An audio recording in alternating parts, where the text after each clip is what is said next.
떠나게 해주게. 떠나신다는 말씀은 이제 함께 지구로 가시겠다는 말씀입니까? 나는 내 개인 우주선을 가지고 슬램포니아로 가겠네. 농담이시죠? 말도 안 되는 얘기예요. 남자는 딱 잘라 말했다. 혹시 저 밖에 있는 저걸 타고 가겠다는 건가요?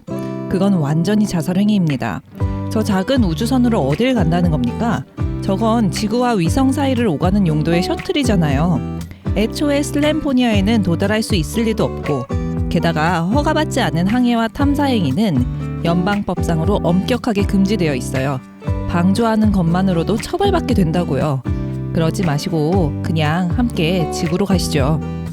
나는 내가 가야 할 곳을 정확히 알고 있어. 안나는 단호했다. 그리고 지쳐 보였다. 내게 마지막 여행을 허락해주면 안 되겠나?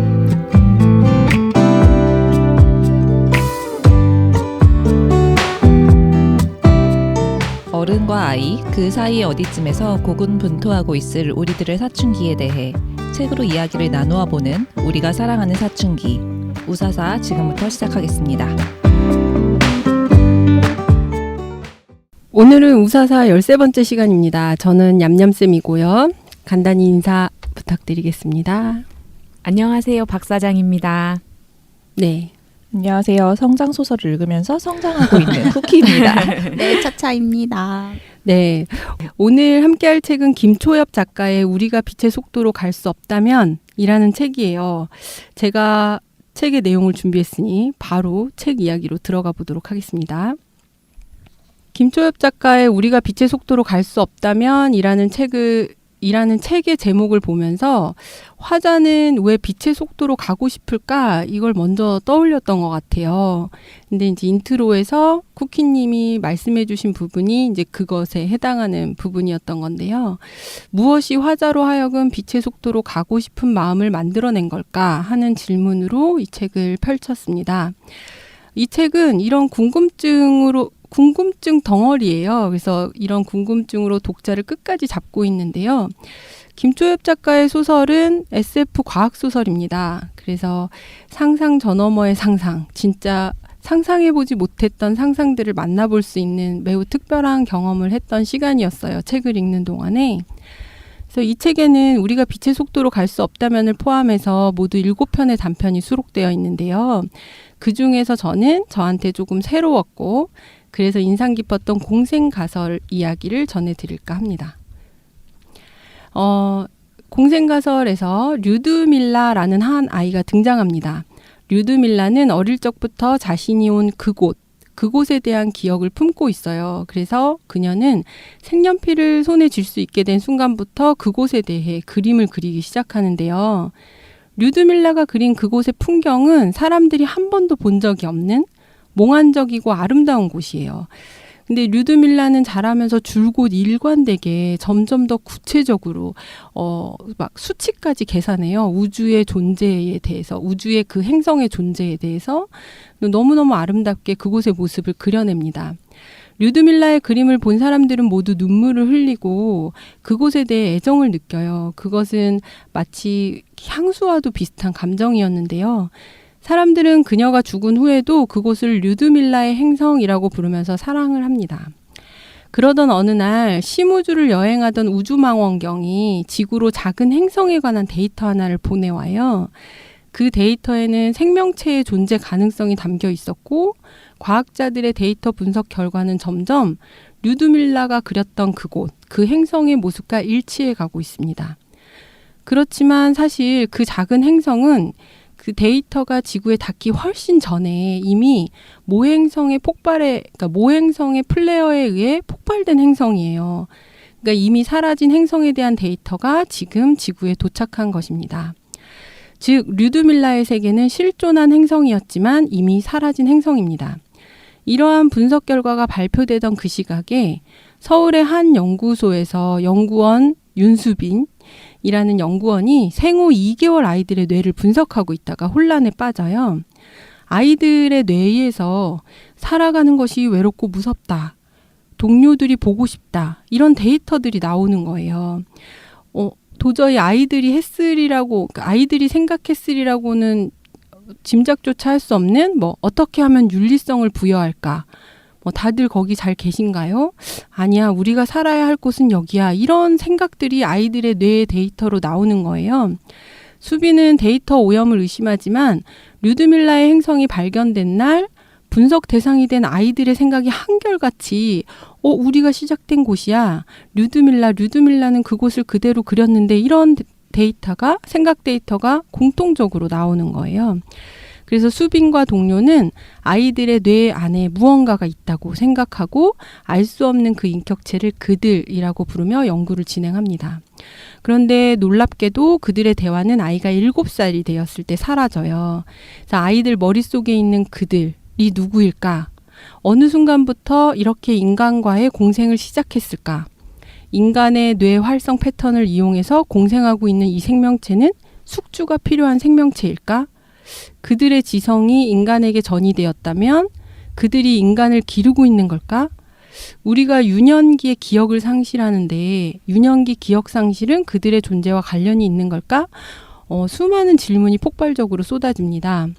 수빈은 지금껏 단 한 번도 본 적이 없고 느낀 적 없는 무언가가 아주 그리워지는 감정에 휩싸이게 되는데요.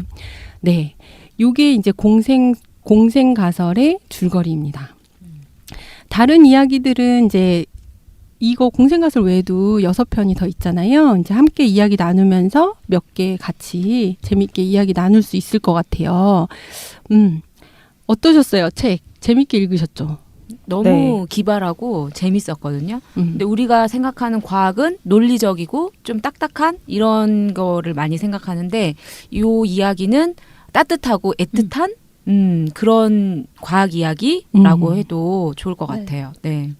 되게 인간적인 SF 소설이잖아요. 음. 그게 최고 장점인 것 같아요. 맞아요. 근데 저는 SF 소설 장르가 원래 우리의 공상과학에 대한 상상을 빌어서 인간과 인간 사회에 대해서 얘기하는 장르라고 생각하고 있어서 원래부터 네, 원래 그런 것이라고 생각을 하고 있어서요. 네, 근데 미래 이야기 하면 왜 암울하거나 아니면 좀 뭐 인간의 유전자 아니면 디스토피아가 된 사회의 모습을 보여주거나 이런 그런 게 좀 이미지가 많죠. 떠오르죠. 네, 그런 암울한 뭐 우주가 멸망한 지구가 그 영화를 너무 많이 보신 거 맞아요, 아니에요? 맞아요. 원더키드 같은 그런 거요. 근데 원더키드. 그거하고는 너무 다른 진짜 따뜻한 인간적인 맞아요. 이야기여서. 인간성. 네네네. 류드밀라 행성에서 그 인간성의 부여는 그들이 한 것인가 인간이 한 것인가에 대해 질문하고 있잖아요. 그리고 또 저는 되게 재밌었던 게 우리가 평소 생각하지 못했던 접했지 못했던 과학적인 사실들에 대한 이야기도 많이 나오고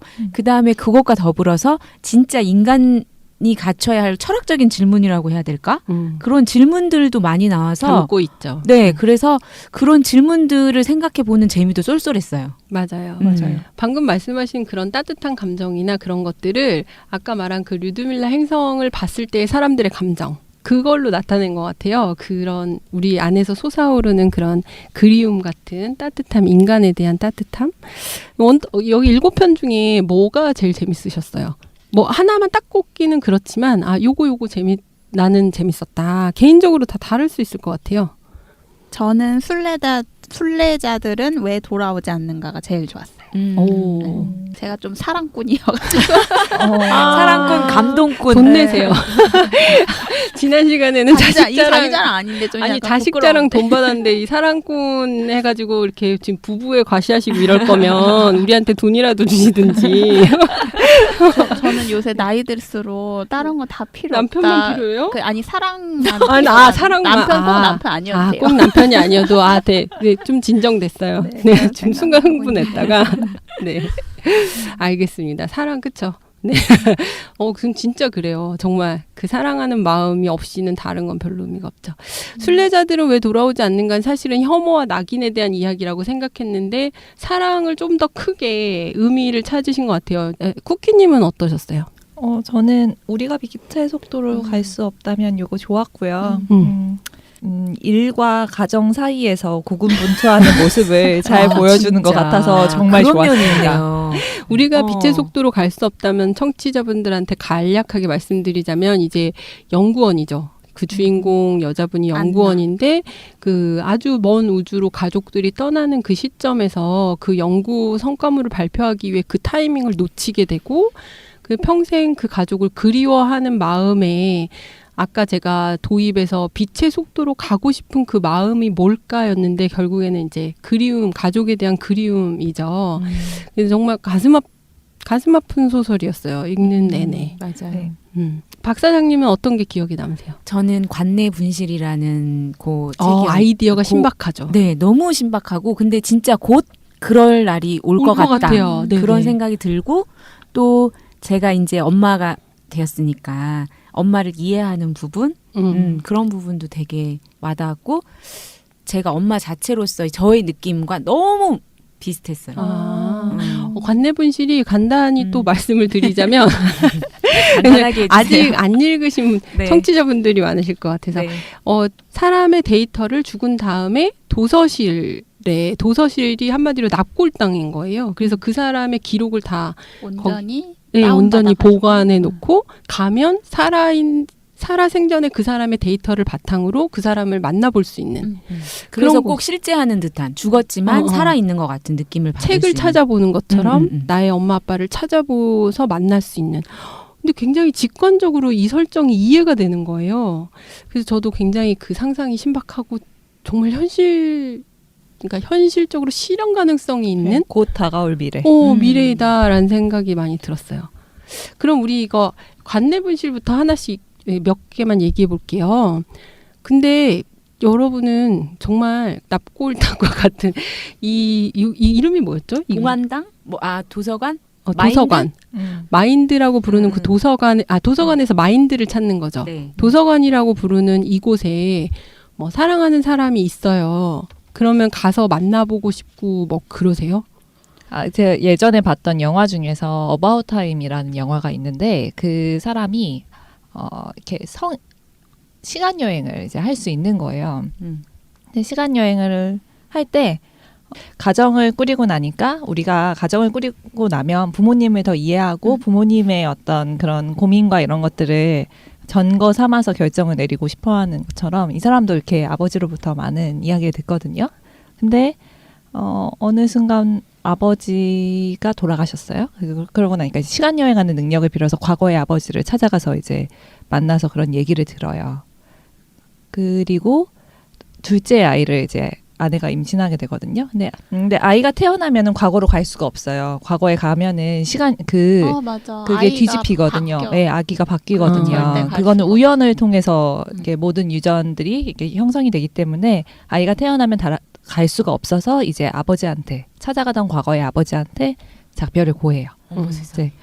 요거를 보면 도서관에라는 것이 있다면 마인드를 찾아가고 싶은 마음이 이 비슷한 게 아닐까. 라는 생각이 들었어요. 통해서 이제 상상을 해보셨구나. 두 개가 이제 연결이 되면서 내가 어떤 엄마로서 또는 사회를 살아가는 하나의 그 여성 사회인으로서 뭔가 고민이 되거나 아니면 누군가 뭘 의논하고 싶지만 현실 세계에서 그걸 의논할 만한 사람을 찾지 못했을 때 내가 엄마를 찾고 싶지 않을까. 근데 그때 만약에 엄마가 안 계시다면 찾아가서 얘기하고 싶지 않을까라는 생각이 들었어요. 예전에 저는 지금 말씀하신 거는 지금 현재를 계속 살아가면서 그 사람을 물론 이제 그 과거의 사람이라는 점 비슷하긴 하지만 예전에 그 VR에 너를 만났다 있잖아요. 그 돌아가신 죽은 아이를 VR로 이제 돌아가신 부인을 만나는 부인을 것도 만나는 있었고. 것도 네네 있어요. 근데 애기 만나는 도저히 저는 볼 수가 없는 거예요. 그게 맞아요. 너무 가슴이 아파서 그러니까 뭐랄까요 그냥 인간의 축복 중에 하나는 저는 기억 상실인 것 같아요. 이제 뭐 상실까지는 아니어도 잊혀질 망각. 수 있다는 거. 망각이 안 그러면 살아갈 수 없을 것 같아요. 자식을 잃어버리고 나서. 근데 그 모습을 우리가 기억에서 다시 되새기고 있지 않는 것과 실제 눈앞에 어떤 살아있는 모습처럼 보는 거는 너무너무 가슴이 아플 것 같은 거예요. 그거는 어쨌든 살아있는 건 아니니까 과거의 그 아이니까. 그래서 저는 이 관내분실 읽으면서 계속 그 생각이 나서 이 도서관이 진짜 만들어질 수는 있겠다. 근데 나는 못 가겠다. 이런 생각이 들더라고요. 망자에 대한 집착은 불행밖에 낳을 수 없는 4차 어록인가요? 그런데 응. 왜 요즘도 그런 말 많이 하거든요. 자기 어머니 아버지가 돌아가셨을 때 내가 영상을 좀 더 찍어놨더라면 엄마 아빠의 목소리를 녹음해 놨더라면 그런 말들 많이 하는 뭐 선배도 많이 보고 그러는데 저는 그리움 같아요. 그냥 뭐 물어보고 싶기도 하고 나의 조언을 듣고 싶기도 하겠지만 그냥 그 나와 일상을 같이 했던 엄마나 아빠나 그 뭐 죽은 사람에 대한 그리움 그냥 아무 얘기 안 해도 내가 목소리를 들을 수 있고 그거를 볼 수 있는 것만으로도 마음의 위안이 되지 않을까. 너무너무 마음 아프겠지만 그래도 너무 사무치게 그리울 때 있잖아요. 네네. 그럴 때 너무 가서 한참 저는- 울고 오면 네, 저는 이런 도서관이 있다면 가서 갈 것 같다. 네. 맞아요. 그래서 저는 이 도서관이라는 단어가 너무 잘 어울리는 거예요. 과거의 것을 모아놓은 곳이잖아요. 맞아요. 그래서 굉장히 잘 어울린다고 생각을 했어요. 그래서 그랬나 보다. 뭔가 직관적으로 너무 어울리는 거예요. 이 네. 도서관이라는 네. 게. 그렇죠. 차차님 근데 저는 이 마인드의 성격에 따라서도 되게 다를 것 같은 게 이 소설에서도 그 부분이 굉장히 핵심적인 게 이게 생전에 고인의 어떤 기억이라든지 그런 거를 우리 뇌를 예를 들면 컴퓨터에 다운받는다는 개념으로 다 저장을 해놓은 거예요. 그러면 그것은 과연 그 사람일까? 아닐까가 굉장히 또 읽으면서 중요하고. 되게 그 생각 많이 했어요. 네, 과연 그것이 이 마인드가 음. 그 사람을 대표할 수 있을까? 그 사람일까? 그 사람의 정서를 가질까? 인격을 가질까? 그런 생각. 지금 궁금증 철학적으로도 많았어요. 굉장히 논란이 될 수 있잖아요. 기억을 다 갖고 있다고 해서 그 사람이 그 사람의 인격도 갖게 될 수도 있죠. 정말 우리는 정말 유련의 작용 이상은 아닐 수도 있으니까 영혼 같은 것은 없고. 그래서 그거에 따라서 굉장히 다를 것 같은데 저는 만약에 인격은 없는 정말 기억이라면은 절대 가지 않을 것 같고요. 근데 정말 마인드라는 게 생긴다면 예를 들면 뭐 남편이 죽었는데 남편이라는 인격이 생겼다면은 너무 가고 싶을 것 같은데 가면 안 될 것 같아요. 그러면 정말 불행해질 것 같고 너무 제 거기에 인생을 집착해서. 망칠 것 같아서 너무 눈물이 나지만 못 갈 것 지금 같아요. 우시는 거예요? 제 사랑꾼 우시는 거예요. 저는 기록 그 이상 이하도 아니다라는 생각을 하면서 계속 읽었거든요. 근데 저는 이 소설에서도 있을 수 계속 있다. 네. 그런 논쟁을 하고 그런 질문을 소설 자체에서도 하고 있거든요. 왜냐하면 그 이후의 것들은 남지 않잖아요. 그러니까 그쵸. 기록 그 이상도 이하도 아닐 수밖에 없죠. 근데 이 시냅스가 서로 연결해서 더 발전할 수도 있지 않을까요? 그리고 나랑 자체적으로 교류한 거는 어, 또 새로운 데이터잖아요. 새로운 데이터가 되잖아요. 저는 반반이에요. 정말 기록 그 이상 이하도 아닐 수도 있을 것 같고 정말 마음이 생길 수도 있을 것 같아요. 그래서 이름도 마인드인가 봐요. 야, 알 수는 없지만 진짜 네, 알 수 없으니까 재미있네요. 얘기는 재미있고 실제로 생기면 너무 괴로울 것 같고. 그리고 또 저는 여기서 얘기해보고 싶은 게 이 네. 은하라는 엄마, 네. 이 주인공의 엄마가 사실은 원래 직장에서 오랫동안 직장에서 자기 일을 하다가 아이를 키우면서 자기는 자기 은하라는 이름을 잃어버리고 누구의 엄마라는 걸로 돼가지고 되게 우울하게 계속 생을 살잖아요. 그리고 산후 우울증도 왔었고 실제로 그런 엄마의 삶이 너무 잘 표현돼 있는 것 같아요. 근데 저는 궁금했어요. 그 지점에서 주인공이 되게 힘들어하죠. 어렸을 때 그 엄마의 모습이. 그래서 무기력하고 예. 자기에게 사랑을 주지 않는 엄마의 모습이. 네, 그래서 엄마는 스스로 엄마를 언제나 피해자로 만들었다. 그럴 거면 우리에게 소리를 지르지나 말지. 아빠에게 저주의 말을 퍼붓지 말지. 우리가 1시간만 전화를 받지 않아도 비명을 지르는 대신 그냥 떨어져 살지. 멀쩡할 때는 사랑한다는 말을 했다가 돌아서는 순간 너 때문에 인생을 망쳤다고 말하지나 말지. 이러면서 엄마를 원망하는 부분이 나오는데 그 부분을 통해서 보자면 너무 큰 괴로움인 거예요. 아이 입장에서.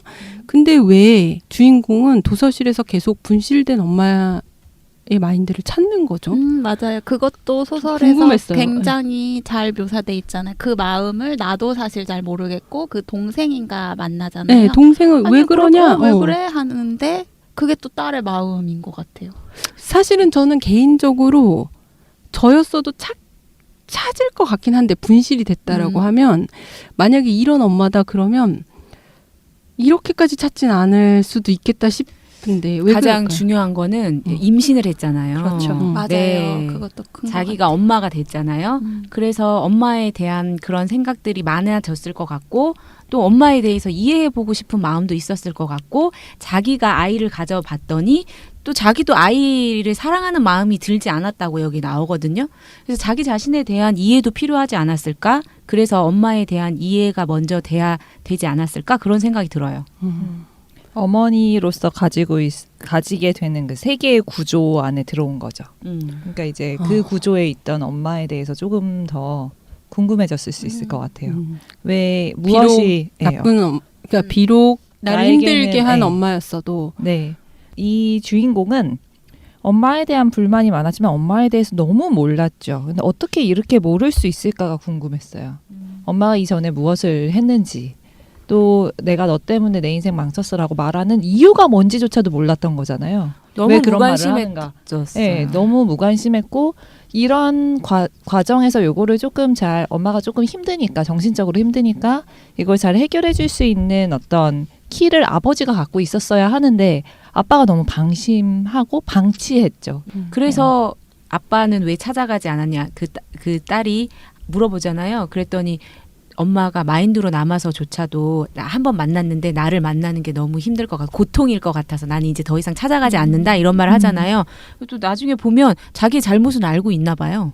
근데 저는 그거를 남 탓하는 것에 대해 찬성하지 않아요. 그러니까 그 엄마로서의 삶이 고단함은 누구보다 뭐 다들 아시고 그치만 그것에서 이게 남편 때문이다? 저는 정말 100% 찬성하지 않거든요. 그거는 자기가 선택한 거예요. 결국에는 냉정하게 말하자면 그 모든 선택, 그러니까 물론 싸워도 안 되는 경우도 있고 힘들고 당연히 누구의 책임도 아니죠. 서로의 책임이지만 거기서 남편이 뭐 방치했다, 뒀다, 뭐 남편의 잘못이다 이렇게 생각하지 않아요. 물론 100% 남편이 잘못했다라고는 할 수 없지만 가족 구조상 아이를 가졌고 뭐 이제 회사도 뭐 그렇게 됐다고는 하지만 그렇게 됐을 때 어떤 선택을 해야 하냐. 남편이 전혀 도와주지 않고 방치하고 있을 때 대부분의 여성들이 엄마들이 선택할 수 있는 선택지가 있나요? 그럼에도 불구하고 아이를 가진 채 그럼 아이 육아는 누가 하고? 근데 네. 그게 화살이 남편에게 향하는 건 아닌 것 같아요. 그러니까 그 외부 요소들을 내가 어찌할 수 없다고 해서 그 화살이 남편에게 가는 거는 정당하지 저는 않다. 부부 관계에서는 정말 냠냠쌤 말씀하신 것처럼 남편한테 책임 돌리는 거는 비겁한 것 같고 그러나 가족에서 아빠였잖아요. 자식들한테는 굉장히 잘못하셨죠. 그렇게 두면 안 됐고 엄마가 자식들을 학대하게 둔 것도 방치한 거고 그거는 확실히 잘못했다고 저는 생각해요. 네. 그러면 네. 관내분실이 이런 도서관의 이제 어떤 컨셉의 재미와 그다음에 이제 그 엄마로서의 삶, 그다음에 이제 딸이 엄마를 이해해가는 과정, 그 부분이 가장 크게 두 가지가 주목해서 생각해 볼 만한 이야기였고요. 그다음에 우리 아까 말씀하신 이야기들 중에서 제목이기도 한 우리가 빛의 속도로 갈 수 없다면 이라는 이야기도 함께 조금 나눠볼까 해요.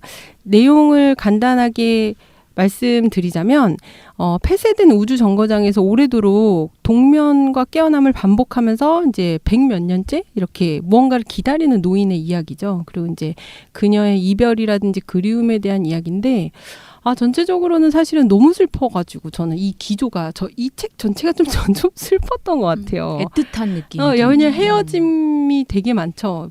모든 단편들이. 그래서 좀 슬프다. 그런 정서적으로 막 그런 부분을 이렇게 건드리는 얘기가 많았던 것 같아요. 그러니까 이거를 봐도요. 결국 제일 중요한 거는 사랑하는 사람들과 같이 있었어야 하지 않나. 그쵸. 저는 마지막 이 안나가 선택이. 너무 어리석었어요.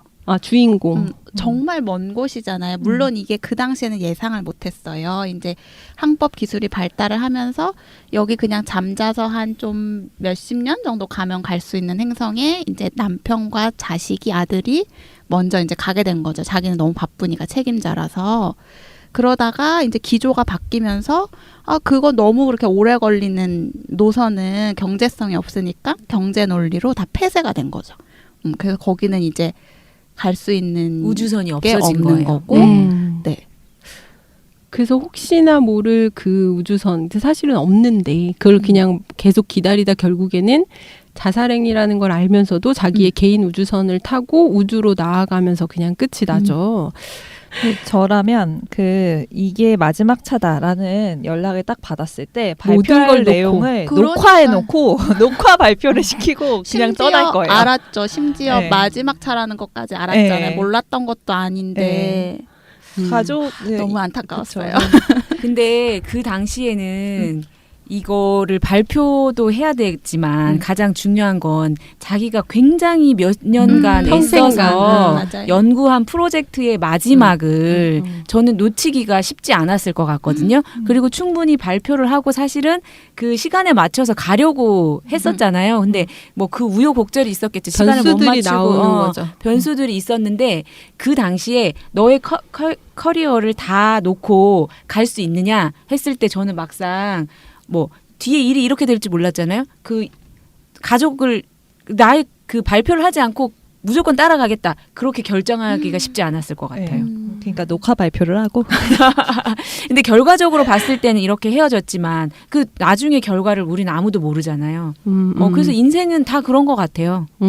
우리 나중 일은 알 수 그렇죠. 없잖아요. 우리는 결과론적으로 얘기를 네. 하니까 이렇게 헤어졌으니까 그때 선택은 잘못됐다라고 잘못됐다라고 얘기하지만 사실은 모르는 일이죠. 결과를 알기 전에는 본인은 가능하다고 생각을 했을 테니까 그리고 여기서 이렇게 툭툭 나오는 말 중에 우리는 점점 더 우주에 존재하는 외로움의 총합을 늘려갈 뿐이다 라는 말이 나와요. 그러니까 우리가 우주를 개발하고 우주로 나아가고 하는 모든 행위가 결국에는 어떤 외로움의 총합을 늘리는 일이지 않느냐라는 약간 우리가 생각하는 미래의 희망으로 보지 않죠. 그러니까 그런 게 가지고 있을 수 있는 그런 쓸쓸함, 뒷면 이런 거에 대해서도 얘기하고 있는 것 같아요. 그리고 또 지금 보면 여기 뭐 워프 항공법인가? 뭐 이렇게 버블을 만들어서 이렇게 빠른 속도로 갈 수 있는데 갑자기 웜홀이 생겨가지고 원래 있던 그 웜홀을 통해서 더 빨리 갈 수 있게 된 거예요. 그게 지금 안나 생애에 몇 년에 안 걸쳐서 빨리 이게 변화됐단 말이에요. 근데 지금 보면 우리도 모든 게 너무너무 빨리 변하잖아요. 그래서 우리의 생활도 진짜 알 수 없죠. 알 수 없구나. 미래가. 예측할 수 없고 이렇게 빨리빨리 너무나 많은 것이 변해가고 있구나. 그래서 안나가 소설 속의 인물이 아니라 우리의 이야기가 될 수도 있구나. 결정적인 순간에서는 가족이 우선돼야 된다고 생각해요. 저도요. 언제나. 저런 모험은 하면 안 된다고 생각해요. 굉장히 네, 가족 결정적인. 중심적이시네요. 왜냐하면은 우리 놀라운데요. 결과론적으로 이렇게 됐으니까 후회를 한다라고 했지만 만약에 반대 결과를 생각해 보시면 자기가 이제 발표를 예를 들면 포기하고 가족과 같이 떠난 거예요. 그러니까 물론 사람의 가치관에 따라 다를 것 같아요. 근데 그랬을 때 발생하는 여러분들은 여러분의 모든 것을 포기하고 가족을 선택할 수 있어요? 저는 아쉽겠죠, 당연히. 할 수 있어요. 네, 관내분실 같은 상황이 갑자기 지금 벌어질 수도 있어요. 네, 아무튼 이거는 이제 각자 각자의 그 가족에 대해서 생각하는 이상이나 이런 것들이 왜냐하면 이 여자는 또 주인공은 또 나름의 어떤 사회적인 책임이라는 게 굉장히 무거웠으니까 우리가 가지고 있는 그런 책임감하고는 또 상상할 수 없는 부분도 있을 것 같긴 해요. 그리고 또 이제 그런 부분, 가족과의 이별, 외로움 그런 이야기도 우리가 같이 얘기할 수 있는 것 같고 그리고 그거 있잖아요. 우리가 빛의 속도로 갈 수 없다면 같은 우주라는 개념이 대체 무슨 의미가 있나. 그러니까 이 여자를 위로하는 말로 그 못 만나도 우리가 같은 우주에 있잖아. 이렇게 주변 사람들이 위로해 주니까 빛의 속도로 갈 수 없다면 만날 수도 없고 어떤 것도 할 수 없는데 같은 우주라는 게 무슨 의미가 있지라는 질문인 거예요. 근데 이게 이런 상황이 아니어도 모든 상황에 되게 해당되는 말들이더라고요. 그러니까 내가 닿을 수 없는 어떤 감정 그런 것들은 사실은 결국 끝은 만날 수 없고 가닿을 수 없는 거예요. 그러니까 그 외로움 자체를 인정할 수밖에 없는데 이제 주변에서 이렇게 하는 위로들이 있잖아요. 근데 그 위로들은 사실은 하나도 그 진짜 도움이 되는 위로들은 아닌 것들이 있잖아요. 근데 이 사람이 택한 스스로를 위로하는 방법은 떠나는 거예요. 그러니까 가닿을 수는 없지만 가는 길이 본인에게는 최선의 위로인 거잖아요. 그렇죠. 그래서 이게 저는 그게 좋았어요. 되게 외롭고 쓸쓸하지만 그냥 가는 길 자체가 위로가 되는 순간이 있지 않나요? 그러니까 그쵸. 사랑하고 보고 싶은 사람도 만날 수 없어도 그 사람을 향해 가는 길이 위로가 되기도 하고 사실 불가능하다는 걸 알면서도 해보는 인간이라는 게 맞아요. 그게 맞아요. 되게 존엄한 것 같아요. 박 사장님은 되게 이해 못하시는 눈빛으로 되게 꾸벅꾸벅 하고 계세요. 눈을. 아니 저는 네. 인간은 어차피 이 우주에 있던 저 우주에 있던 가족과 있던 누구와 있던 혼자 절대 고독의 존재거든요. 네. 그래서 여기서 안나- 그냥 새로운 행복을 찾지 뭐 이렇게 생각하시는 거예요. 아니요. 안나도 결국엔 자기 행복을 위한 모든 그쵸, 일이다. 그쵸. 그냥 그런 네네. 생각이 저는 그렇게 많이 생각 들었어요. 안 하는데. 아, 네. 저는 그것도 와닿았는데요. 공간이 커지면 커질수록 외로움의 총량이 늘어난다. 아까 말씀드렸듯이 엄청 너무 와닿아요. 공감되더라고요. 네. 이게 주말 부부를 넘어서서 이제 월간 국제 부부와 부부. 계절 부부까지 나가. 아, 우주까지. 그러니까 왜냐면 우리의 활동 범위가 넓어지고 기동성이 더 커지면서 이렇게 직장이 더 멀어지고 점점 더 하면서, 떨어지고. 네, 이게 외로움의 저는 총량이 늘어나는 것 같아요. 정말로. 여기 소설에 나오는 세계가 막 신나고 예를 들면 우리가 우주를 개척했으니까 너무 막 신나고 이런 느낌이 아니라 너무 진짜 쓸쓸하고 되게 불행해질 것 같다는 느낌이 들었어요. 그쵸. 어떡하죠? 우리 다 우주에 갔을 때요? 전 신나는데. 아니 그게 왜 이렇게 비행기가 발달하면서 그 다른 나라에서 근무하게 되는 부부들이 생기잖아요. 그쵸, 그러면 그쵸. 이들이 계절 부부더라고요. 역시 미래지향적이지 않고 현실 안주를 추구하고 그냥 가족 중심주의적인 안정감을 추구하시는 네. 제 모토는 세계는 나 없이도 돌아가지만 가정에겐 내가 필요하다. 근데 진짜? 왜 이렇게 세상 일을 많이 하고 다니시는 거예요? 안 해요. 잘 돌아가서 잘 돌아가서. 네, 우리 다음에 어떤 것도 얘기할 수 있어요. 공생가설 처음에 공생가설. 공생가설 너무 제가 처음 했던 거 저는 공생가설하고 사실은 그 스펙트럼하고 약간 제목이 혼동이 와요. 왜냐면 그 스펙트럼에서도 그 외계인하고 함께 사는 모습이 나오니까. 비슷하네요. 네네. 그래서 느낌상 약간 혼동이 됐는데, 네, 말씀하신 공생과설이 제가 처음에 줄거리 말씀드릴 때 얘기했던 거예요. 류드밀라의 행성. 네. 근데 이거 읽으시면서 어떤 생각하셨어요? 우리가 7살 이전의 기억이 진짜 많이 없잖아요. 그래서 그런 거에서 아이디어 포착을 진짜 잘했다라는 재미와 그다음에 머릿속에서 우리가 공생하는 무엇인가가 실체는 없는 생명체. 그래서 숙주가 필요한 어떤 그러니까 영혼 같은 거죠. 어떠한 영혼이 들어와서 나에게 나와 함께 공생하고 있는. 좀 쉽게 표현하자면 그래서 인간성을 심어주고 떠나는. 우리가 인간성이라고 부르지만 그거는 사실은 외계성이 외계성 외계인이 심어준 것이었다. 그런 얘기잖아요. 너무 그럴듯해요. 너무 재밌죠. 근데 저는 그 들어온 어떤 정신적인 어떤 영향 그런 것들이 사실 그냥 인간 세계만 보자면 부모로부터 받는 거라고 생각해요. 그러니까 부모의 어떤 말, 행동, 태도 이런 것들이 아이의 머릿속에서 계속 맴도는 무엇과 다르지 않다고 생각이 들더라고요. 근데 부모가 없는 아이들도 기본적인 그런 건 있잖아요. 아이들이 타고나서 네네. 그 외계인들이 길러주는 거다. 그런 하여튼 아이디어 너무 재밌었던 것 같아요. 그 공생가설하고 같이 공생가설 스펙트럼? 말고 스펙트럼, 스펙트럼도 재밌었는데 스펙트럼은 간단히 말하자면 이제 우주 여행가인 할머니 젊었을 때 우주 과학자였죠. 과학자였다가 우주로 나가서 이제 외계인을 최초로 만난. 하지만 그걸 지금 현재 사람들은 아무도 믿어주지 않아요. 왜냐하면 할머니가 구체적으로 그 행성에 대한 정보를 주지 않았기 때문에. 근데 그 할머니가 만났던 그 외계 생명체 루이가 나오죠. 근데 그 루이는 특징이 육체적인 거는 한 4, 5년이면 죽어요. 근데 다시 새로운 루이가 와서 어떤 그림으로 된 기록을 보고 나면 그 전에 같이 함께 했던 그 루이의 눈빛과 태도로 변하면서 이어지는 느낌이 드는 그것도 너무 재밌었던 것 같아요. 영혼이 돌아오는 것 같은 그래서 정서적인 거를 다 가지고 있는 영혼은 루이가 되는 계속 거죠. 지속되는. 지속되는. 근데 이제 육체만 계속 바뀌는 그런 이야기잖아요. 그 외계 생명체의 특징이. 그래서 자기들만의 독단적인 언어 체계를 가지고 있는데 그 음의 영역을 인간들은 받아들일 수가, 그러니까 아예 귀가 안 들리는 거죠. 그 음의 영역대를. 그리고 그림 그리는 것도 색깔도 우리 인간의 눈으로는 확연히 구별을 할 수 없는 색깔인 거예요. 맞아요. 근데 나중에 봤더니 그 기록들을 계속 연구했잖아요. 할머니가 지구로 돌아와서 봤더니 그 할머니에 대해서 그 우주 항공했던 그 여자에 대해서 아름답고 뭐라 그랬죠? 아름답고 너무 아름다운 생명체다. 생명체다. 그렇게라고 돼 있는 부분 보고 진짜 감동했잖아요. 칭찬해줬어 지구인을.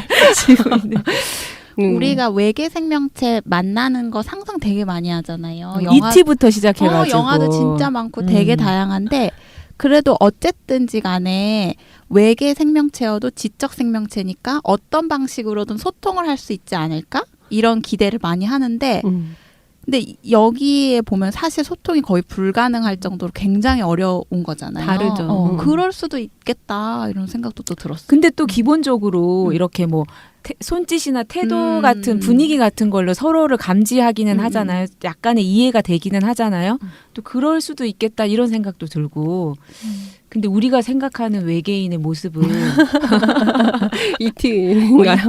ET면 괜찮죠. 너무 오래된 상상이다, 그렇죠? 그 있잖아요. 되게 흉측한 외계인도 많잖아요. 우리를 잡아먹고 막 이런 외계인도 많아가지고. 머리와 손, 발이 있을 거라고 에일리언? 생각하죠. 맞아요. 에일리언 뭐 이런 것도 있고. 맞아요. 베놈도 외계인인가요? 외계 생명체죠. 베놈. 진짜 너무 징그러운데 막 애들 너무 좋아해가지고 같이 보기 너무 괴로워. 그래서 베놈. 그리고 그 이야기도 스펙트럼에 나왔던 것 같은데 우리가 또 그 문명과 조우했을 때 왠지 그래도 뭐 니넨 누구야? 뭐 우리는 누군데 뭐 이렇게 궁금해할 거라고 생각하는데 여기서는 딱 단절을 그러니까 소통을 거부하는 거예요. 우리한테 다시 뭐 말 걸거나 들어오면 니네 다 죽여버릴 거야 하면서 딱 소통하게 그런 거부하잖아요. 부분이 나왔어요. 그런 것도 되게 그럴 수 있겠다. 그럴 수 있겠다라는 그리고 생각이 또 왜 이 할머니가 그 자기가 루이와 지냈던 행성의 위치를 안 알려주잖아요.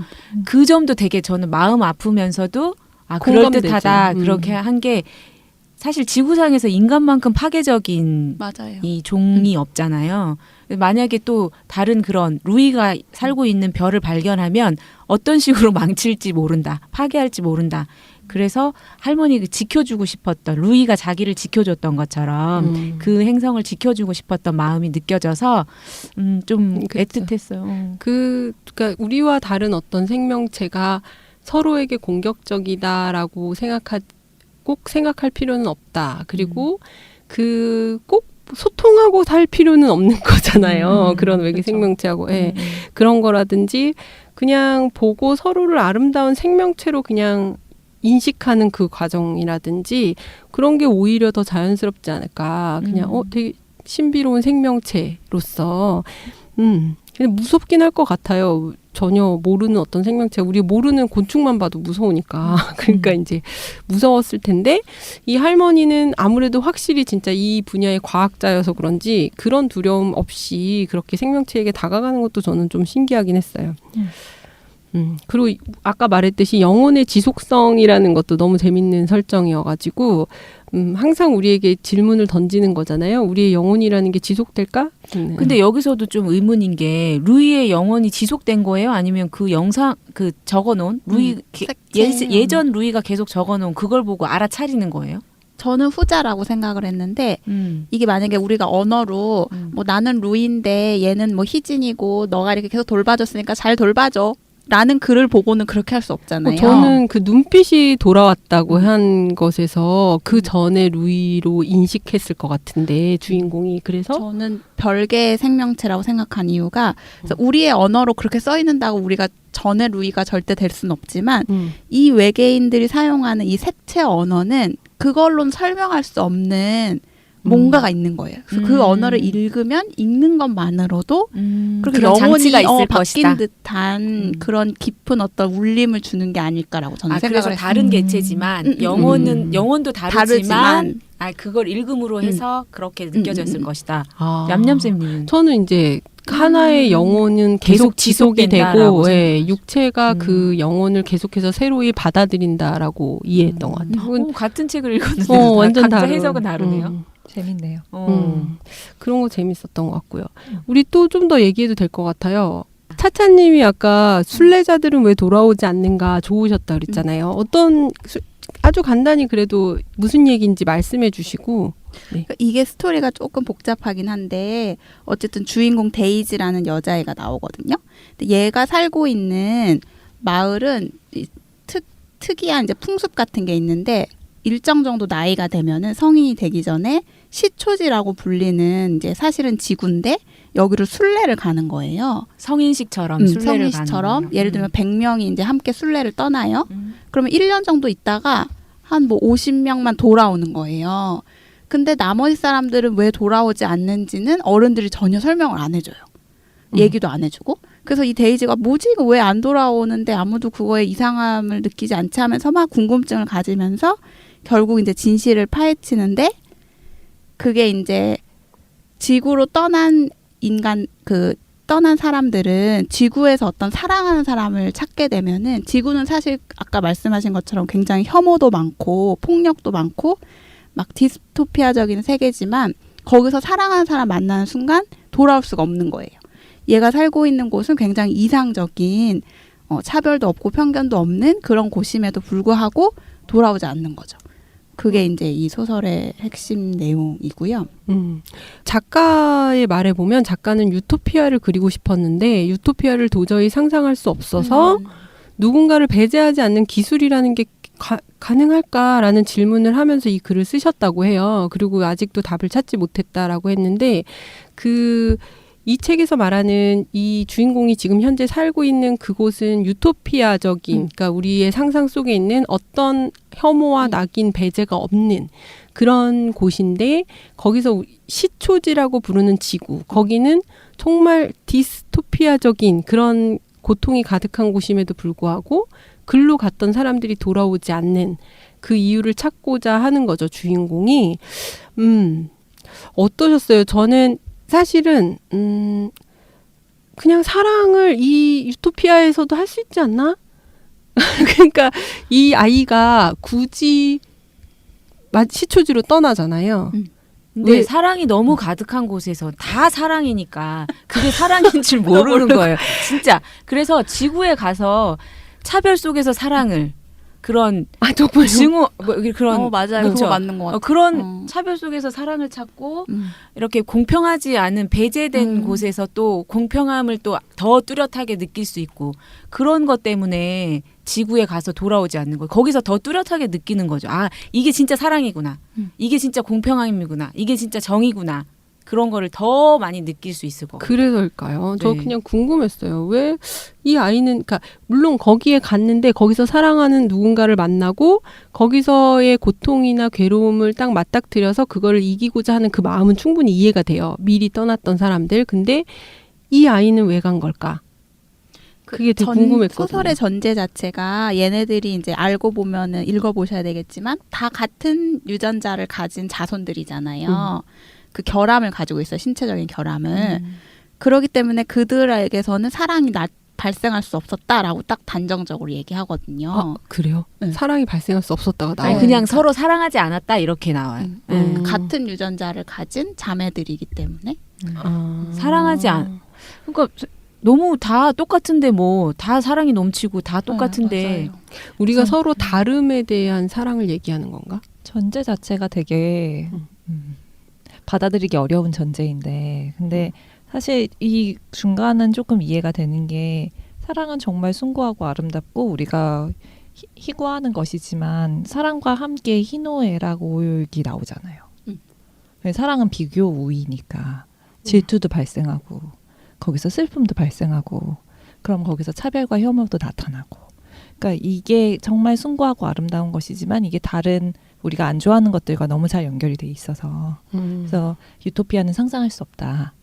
나는 생각을 그래서 하게 되지 않았을까. 책에서의 유토피아는 예. 사실은 다른 고통들이 모두 삭제된 대신 사랑이 없는. 사랑 그렇죠. 네, 예. 그- 고통이 삭제되면 기쁨의 모든 감각이 삭제될 수밖에 없는. 없으니까 네. 그래서 이 아이는 떠난 네. 거다. 네.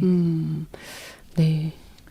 보면 소설에서 음. 이 지구상에서 많은 순례자들이 활동하고 있는 음. 거잖아요. 그래서 음. 지금 생각해 보면 우리의 역사적으로 봤을 때 위대했다고 생각하는 그분들은 그런 사람들이 다 다 우주인이었어. 순례자들이었었나. 오신 분들, 어. 저 멀리서 오신 어. 분들이 다 이렇게 우리를 사랑과 평화와 주장하고 어. 계신 거야. 간디 선생님부터 다 순례자들이었나. 떠나오셨어. 그렇게 생각할 수 있겠네. 그러면 인간한테 유토피아라는 거는 뭘까? 그러니까 이제 이 작가가 말한 그게 결국에는 저한테는 질문으로 던져지더라고요. 아직 찾지 못했다. 유토피아라는 거.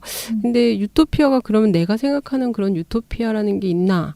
그게 뭘까? 뭐 이런 생각을 했던 것 같아요. 근데 여기 소설에서도 되게 평화롭잖아요. 이 아이들이 사는 곳은 사랑도 넘치고 정의롭고 차별도 없고 근데도 유토피아가 아니잖아요.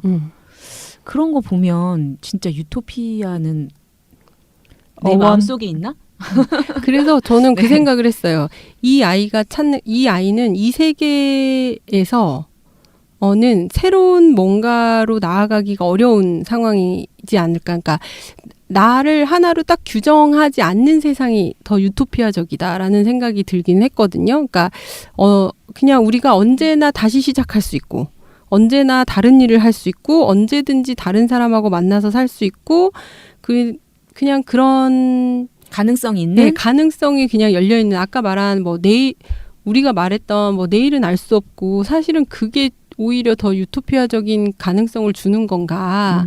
왜냐하면 이미 다 정해진 어떤 불안하지 않은 사회가 오히려 더 디스토피아적인 그런 걸 만드는 건가? 그러니까 이 책을 읽으면서는 그런 생각을 했던 것 같아요. 저는 아까 방금 얘기했지만 유토피아는 없다. 음. 내 마음이 유토피아다. 음. 그런 생각을 했어요. 이 책을 읽으면서. 그리고 사랑꾼 차차님이 말씀하신 것처럼 여기서는 그 얘기는 나와요. 사랑으로 세계를 맞서는 일이 희망이다. 그래서 저도 현실을 벗어난 유토피아는 있을 것 같지도 않고 있어도 가고 싶지도 않아요. 저는 네. 이 현실에 살고 싶어요. 네네. 진짜. 네. 네. 확고하시다. 네. 어원 그대로 없는 곳으로. 어원이 유토피아의 네. 어원이 없는 곳. 네. 우리 다음으로는 감정의 물성 하나만 더 얘기해 볼게요. 이거 굉장히 공포체, 우울체, 설렘 막 이런 거 물성에 대한 그러니까 이 얘기가 결국 그런 감정을 하나의 물건처럼 돌처럼 만드는 거죠. 물건으로 눈에 보이는 어떤 물성을 가진 것으로 만들어서 파는 게 유행이 되고 그걸 만지고 있으면 그 감정이 몰려오는 그런 어떤 상품이 생겼는데 주인공은 끊임없이 질문을 하죠. 사람들은 왜 우울이나 분노, 공포 따위를 사려고 하는가? 그걸 사서 울고 있는 자기 여자친구, 우울체라는 걸 사서 집안 가득 놓고 그러니까 결국 인간이 감정까지도 소유하고 통제하고 싶어 하는구나라는 거를 이제 이 주인공도 느끼잖아요. 그래서 과학이 발전하면 인간이 진짜 욕심이 끝이 없는데 감정이라는 건 눈에 보이는 것도 아니고 내가 우울하지만 내 마음을 나도 모르는 건데 어쨌든 이 소설의 세계에서는 내가 왜 우울한지는 알잖아요. 내가 우울체를 만지고 네. 했기 때문에 그런 통제감을 느끼고 싶어하는 인간의 끝없는 욕망? 저는 뭐 그렇게 읽었어요. 네. 여자친구가 그럼 주인공의 여자친구가 나는 내 우울을 쓰다듬고 손 위에 두기를 원해. 그게 찍어 맛볼 수 있고 단단히 만져지는 것이었으면 좋겠어라고 말해요. 그 부분에 저도 차차님하고 비슷한 생각했거든요. 우리가 감정에 의해 통제를 받는 존재라고 생각하는 것과 감정을 지배하는 존재라고 생각했을 그 질문 때 나왔어요. 네네. 그럴 때 인간은 감정을 통제하고 싶은 욕구가 있구나. 그런 얘기를 했어요. 저는 이제 차차님처럼 아주 욕심이 끝이 없다 막 이렇게 생각하진 않고 누구나 다 자기 감정을 어느 정도는 통제하고 싶은 마음이 있는 것 같아요. 저는 이거 읽으면서 다른 소설의 간섭을 좀 받았는데요. 그 향수라는 소설이 있어요. 저도 읽었어요. 네, 거기 보면 주인공이 향이 없는 사람이잖아요. 아예 아무런 향이 없는 사람이라서 살인을 하죠. 예, 인간다운 향을 너무 무섭게 말씀하셨어요. 인간다운 향을 만들기 위해서 땀 냄새와 똥 냄새 뭐 이런 것들이 다 필요하다고 얘기를 맞아요. 하거든요. 그 소설 안에서. 전 이 부분을 보면서도 그런 걸 생각을 했어요.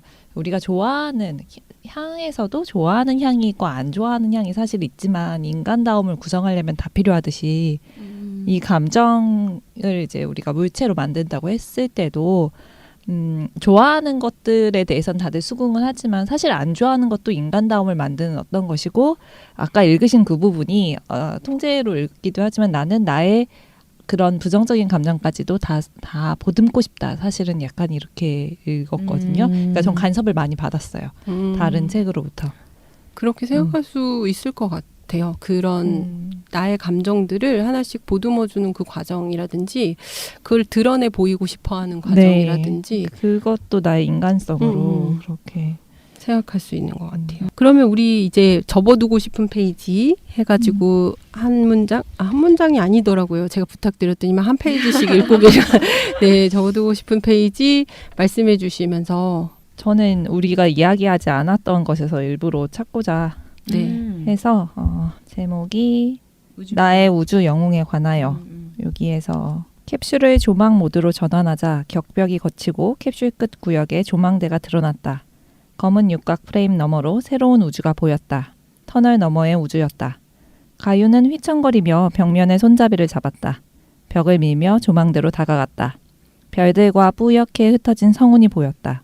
더 많은 별이 보인다고 생각했지만 이미 수도 없이 보았던 저쪽 우주와 별다를 바도 없었다. 재경의 목소리가 들려오는 것 같았다. 그래, 굳이 거기까지 가서 볼 필요는 없다니까. 재경의 말이 맞았다. 솔직히 목숨을 걸고 올 만큼 대단한 광경은 아니었다. 하지만 가유는 이 우주에 와야만 했다. 이 우주를 보고 싶었다. 네, 네 마지막에 나왔던 소설, 그러니까 단편이죠. 나의 우주 영웅에 관하여라는 단편에 나온 일부분을 읽어주신 것 같아요. 네.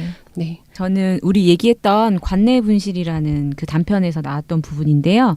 지민은 엄마를 생각했다. 엄마는 지민을 닮은 얼굴을 하고 있었을 것이다. 그녀도 아이를 가져서 두려웠을까? 그렇지만 사랑하겠다고 결심했을까? 그렇게 지민 엄마라는 이름을 얻은 엄마. 원래의 이름을 잃어버린 엄마. 세계 속에서 분실된 엄마. 그러나 한때는 누구보다 선명하고 고유한 이름을 가지고 이 세계에 존재했을 김은아 씨. 지민은 본 적 없는 그녀의 과거를 이제야 상상할 수 있었다.